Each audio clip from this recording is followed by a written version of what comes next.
Hello dear students, H B online class से स्वागत है दोस्तों। छत्तीसगढ़ राज्य ओपन स्कूल का कक्षा 12वीं का भौतिक शास्त्र का सॉल्यूशन करने जा रहे हैं दोस्तों। बोर्ड के द्वारा जारी जो 3 सेट जारी किया गया है, सेट ए बी सी, इसमें से 70% क्वेश्चन जो है आएंगे। यदि आप तीनों सेट का अच्छे से तैयारी कर लेते हैं तो आराम से आप अच्छे नंबर से उत्तीर्ण हो सकते हैं। तो देखिए, मेरे चैनल में आप लोगों को प्रत्येक विषय का तीनों सेट का क्वेश्चन आंसर मिल रहा है। तो इसका हिंदी इंग्लिश दोनों वर्जन में आएगा दोस्तों। तो इंग्लिश मीडियम थोड़ा सा टाइम लग जाता है क्योंकि इसको PDF किसी दूसरे से बनवाना पड़ता है, इंग्लिश मीडियम वालों से, है ना। तो थोड़ा सा समय लगेगा। आप लोग इसको मैं एक्सप्लेन भी किया हूँ, है ना। यदि आपको अच्छे से तैयारी करना है तो पूरे वीडियो को आपको ध्यान से देखना है। आप लोग सिर्फ PDF के चक्कर में पड़े रहते। देखिए, PDF से कुछ नहीं होता है, आपको क्वेश्चन समझना भी होगा। यदि आप कठिन सब्जेक्ट लिए हैं तो इसको अच्छे से देखिए ताकि आपको समझ में आए। पहला क्वेश्चन है, समतल में गति को कहते हैं। तो रेड कलर में आंसर है दोस्तों। समतल में जब गति होता है तो उसको द्विविमीय गति कहते हैं, ठीक है। जब बल विस्थापन की दिशा में लगता है तो किया गया कार्य क्या होता है? धनात्मक होता है क्योंकि उसका विस्थापन जो है धनात्मक होगा, तो इसलिए जो है कार्य भी धनात्मक होगा। निम्न में से किसमें स्थितिज ऊर्जा विद्यमान नहीं है? खींचा हुआ रबर बैंड में, बांधों में जमा पानी, किसी ऊंचाई तक उठा हुआ वस्तु, दौड़ता हुआ खिलाड़ी। तो दौड़ता हुआ खिलाड़ी है क्योंकि स्थितिज ऊर्जा जो है स्थिर वस्तुओं में रहता है, ठीक है। निम्न में से किसकी तरंग दैर्ध्य सबसे कम होती है? तो यहाँ पर सबसे कम दैर्ध्य जो है गामा किरणों की होती है। किसी दिए गए माध्यम में एक ध्वनि तरंग के लिए आवृत्ति 8800 हर्ट्ज है और वेग गति 352 मीटर प्रति सेकंड है। तो तरंग दैर्ध्य कितना होगा? उसके लिए आपको ये 8800 को 352 से भाग करना है। भाग करोगे तो इसका आंसर आ जाएगा, ठीक है। तो तरंग दैर्ध्य का सूत्र क्या होता है? फ्लेमिंग के दाहिने हाथ के नियम में तर्जनी क्या दर्शाती है? तो ये चालक की गति की दिशा को दर्शाती है। आकाश का रंग नीला दिखने का कारण क्या है? तो आकाश के नीला दिखने का कारण प्रकीर्णन है। रेडियोधर्मिता को किसके द्वारा खोजा गया? तो बैकुरल के द्वारा। बैकुरल और पीरे क्यूरी दोनों के द्वारा खोजा गया था, लेकिन ये कन्फ्यूजन वाला सवाल कर दिया है। निम्न में से कौन सा तत्व अर्धचालक नहीं है? तो कार्बन अर्धचालक नहीं है। रिक्त स्थान की पूर्ति करें। सभी अर्धचालक तत्वों की संयोजी आवरण में इलेक्ट्रॉन पाए जाते हैं। कितने इलेक्ट्रॉन पाए जाते हैं? 4।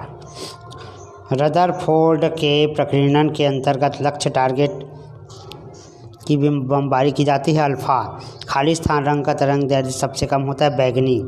पृथ्वी की परिक्रमा करते हुए उपग्रह के भीतर सरल लोलक आवर्तकाल का मान कितना होता है? अनंत। नाभिकीय रिएक्टर में खाली स्थान ईंधन के रूप में प्रयोग किया जाता है यूरेनियम। और सेकेंड क्वेश्चन है, जड़त्व से आप क्या समझते हैं? मैं जल्दी एक्सप्लेन करूंगा दोस्तों, आप ध्यान से सुनेंगे। तो जड़त्व किसे कहते हैं? तो किसी वस्तु का वह गुण जो किसी वस्तु को गति या स्थिर अवस्था में ला सकता है, ठीक है, या उसका परिवर्तन।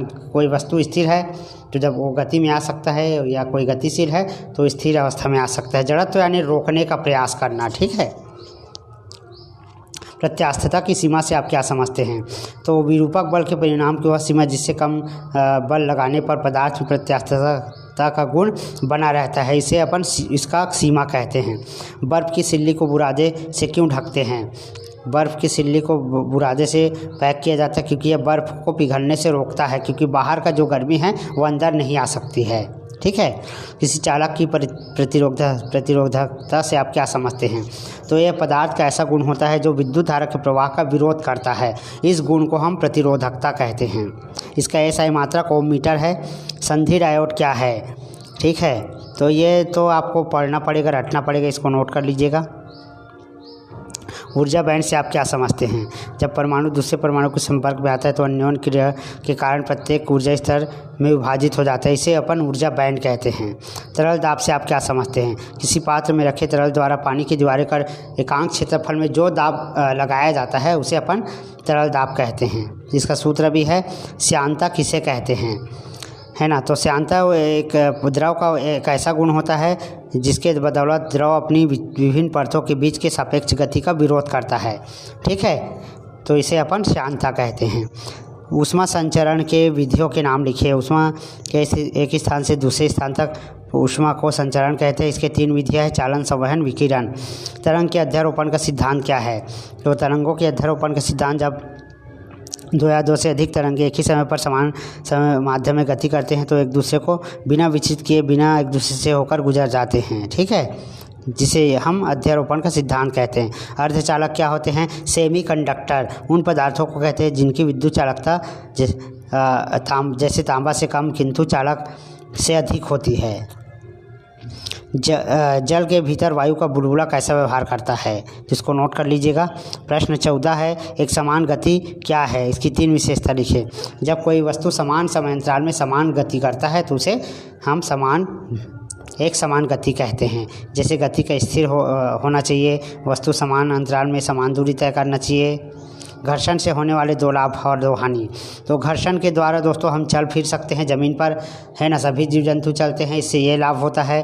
घर्षण के कारण हम पेन या पेंसिल में, पेपर में लिख सकते हैं। ठीक है, और इसका हानि भी है, घर्षण के कारण मशीन के पुर्जे जो है वो घिस जाते हैं। ठीक, चालन और संवहन में 4 अंतर लिखना है। तो मैंने इसको ये टेबल में बनाना है दोस्तों, आप लोग टेबल में बना लीजिएगा, मैं इसको ऐसे ही लिख दिया हूँ। तो चालन में ऊष्मा ठोसों में संचरित होता है, जबकि संवहन में क्या होता है, ये सिर्फ द्रव पदार्थ में ही संचरित होता है। इसमें माध्यम का होना आवश्यक होता है, इसमें भी माध्यम का होना आवश्यक है। इसके बाद आते हैं उत्क्रमणीय और अनुत्क्रमणीय प्रक्रम में 4 अंतर। तो उत्क्रमणीय प्रक्रम क्या होता है? यह परिवर्तन होने के पश्चात अपनी पहली अवस्था में आ सकता है। इस परिवर्तन में नए पदार्थ उत्पन्न नहीं होते हैं। ठीक है, जबकि अनुत्क्रमणीय प्रक्रम में क्या होता है, यह अपनी पहली अवस्था में वापस आ सकता है। ठीक है, जैसे कि पानी है, पानी को बहुत ठंडे स्थान पर रख दो तो बर्फ़ जम जाता है, देखे हो, है ना। यदि गर्म स्थान पर रख दे तो पानी बन जाता है। तो यह अनुत्क्रमणीय परिवर्तन में आता है। लेंस से संबंधित न्यूटन का सूत्र लिखे एवं सिद्ध कीजिए।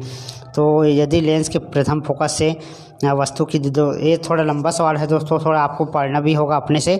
ठीक है, क्योंकि ये लॉन्ग क्वेश्चन के लिए बहुत कम से कम बोर्ड में अगर समझाएंगे तो कम से कम 10 मिनट लगता है इस सवाल को समझाने में। ठीक है, इसको नोट कर लीजिए, जैसा का तैसा जो दिया है, ये चित्र को आपको बनाना है।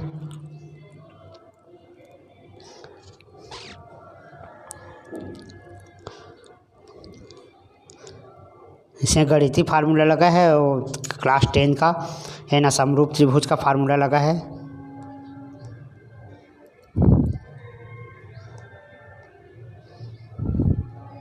आप चाहो तो कॉपी पेन में भी नोट कर सकते हो, क्योंकि लिखोगे तो जल्दी याद होगा आपको।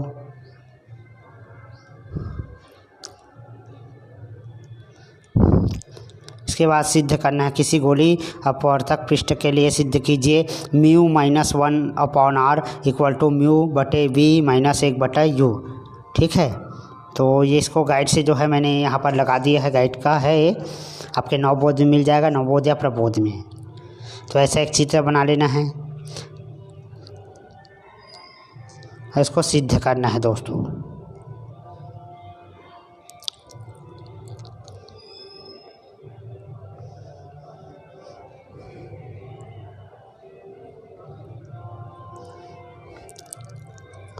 नाभिकीय रिएक्टर का सचित्र वर्णन कीजिए।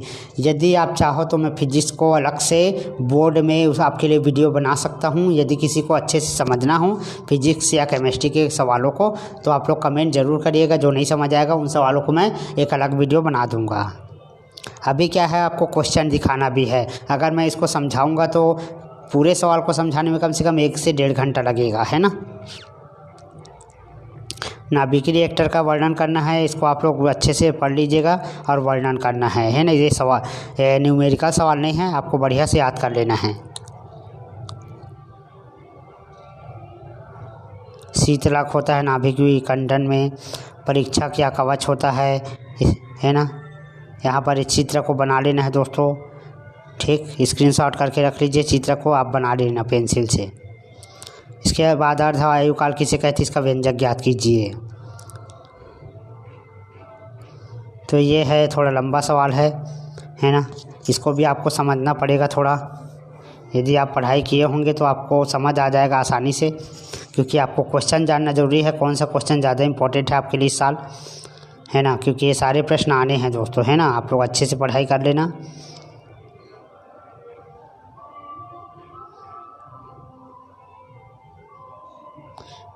उनके बाद लास्ट क्वेश्चन है 18 और 19। ऊर्जा संरक्षण का नियम लिखकर सिद्ध करना है। मुक्त रूप से गिरते हुए पिंड की आंतरिक ऊर्जा सदैव समान संरक्षित रहती है। ये सेट सी में भी है यही क्वेश्चन, क्योंकि बहुत इंपॉर्टेंट क्वेश्चन है ना, ये तो आना ही है। ये आपका गाइड प्रबोध में मिल जाएगा।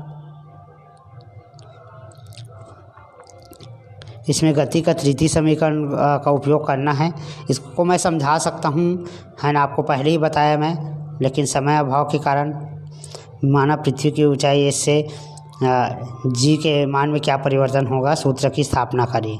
तो ये है उसका सूत्र, देखिए, है ना। गहराई के में जाने पर गुरुत्व का मान क्या होता है, ठीक है, और केंद्र पर कितना होता है।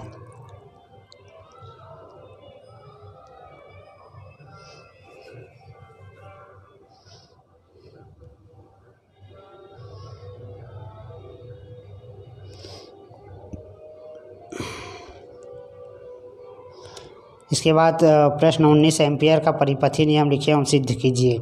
एम्पियर के परिपथ नियम के अनुसार किसी बंद परिपथ के चारों ओर चुंबकीय क्षेत्र B का रेखीय समाकलन BdL परिपथ द्वारा घिरा क्षेत्र I होता है ना। उसके बाद इसको नोट कर लेना है। एम्पियर का परिपथी नियम, बायस सेवर्ट नियम, ये सब इम्पोर्टेंट है। बर्नौली का प्रमेय है।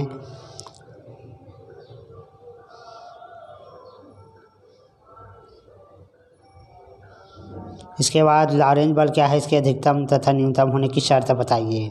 तो ये थ्योरी है दोस्तों, इसको कर लीजिएगा, है ना।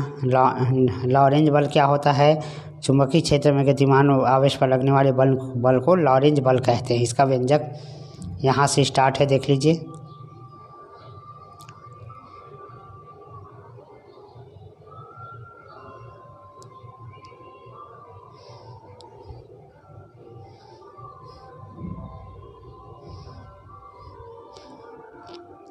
तो इस प्रकार जो है सेट ए फिजिक्स का क्वेश्चन पेपर सॉल्व हो गया। इसके जस्ट नेक्स्ट वीडियो में आपको सेट बी का आंसर मिलेगा।